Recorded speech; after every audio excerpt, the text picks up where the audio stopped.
சிவசிவா சிவார்ப்பணம் இந்த பிரபஞ்ச ரகசியத்தை பற்றி பாகம் 1, பாகம் 2, பாகம் 3 போய்கிட்டு இருக்கு. இன்னைக்கு ஒரு விஷயம் ரகசியத்தை சொல்கிறேன். இந்த தூங்குறதுக்கு முன்பு எல்லா விதமான வேலையை முடிச்சுட்டு நீங்கள் வந்து படுக்கை அறையும் ரெடி பண்ணி சரி பண்ணி எல்லாமே தெளிவு பண்ணி வைத்து விட்டு போனால் தலை சாய்த்து படுக்கிற மாதிரி ரெடி பண்ணிவிட்டு தயார் நிலையில் வச்சுட்டு தலைவாசலுக்கு வெளியில் நின்று உங்களுக்கு தேவையை கேட்க சொல்லியிருக்கோம். ஆனால் இதில் ஒரு மாற்றம் இருக்குது. இன்னைக்கு வந்து 10-17 நிமிடம் வரைக்கு ஒரு பிரபஞ்சமானது வந்து அழகாக பேசுது. இரவு சரியா, இந்த இரவு 10-17 வரைக்கும் இருக்குது. நீங்கள் வந்து இன்னைக்கு வெளியில் வாசலுக்கு வெளியில் நீங்கள் வந்து அழகாக அந்த வானத்தை பார்த்து கேட்க வேண்டிய ஒரே விஷயம், நல்லா தெரிஞ்சுக்கோங்க. நமக்கு தேவைப்பட்டதை கேட்டுட்டோம் அப்படின்னா அது மட்டும்தான் கிடைக்கும்.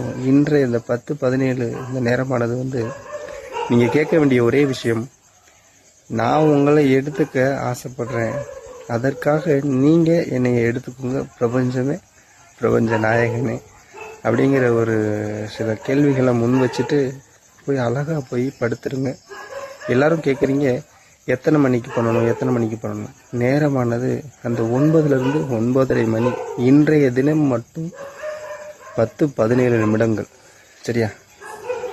அது இப்போ நான் கேட்க சொன்ன மாதிரி பிரபஞ்சத்திட்ட பேசுங்க. ஒன்றுமே இல்லை, உங்களுடைய வாசலுக்கு வெளியில் வந்து நின்று வானத்தை பாருங்கள், இல்லை ஒரு மரம் இருந்தால் மரத்தை பாருங்கள், இல்லை ஆகையால் வந்து இயற்கை சூழ்ந்த எதை வேணாலும் பாருங்கள். பார்த்து பிரபஞ்சமே நான் உன்னை எடுத்துக்க ஆசைப்படுறேன், அதற்காக நீங்கள் என்னை எடுத்துக்கோங்க பிரபஞ்சமே, பிரபஞ்ச நாயகனேன்னு சொல்லிட்டு தலை சாய்த்து படுங்க.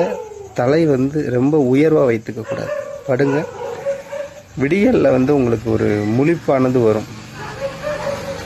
அதாவது ஒரு 3:26லேருந்து 3:30க்குள்ள முழிப்பு வரும்.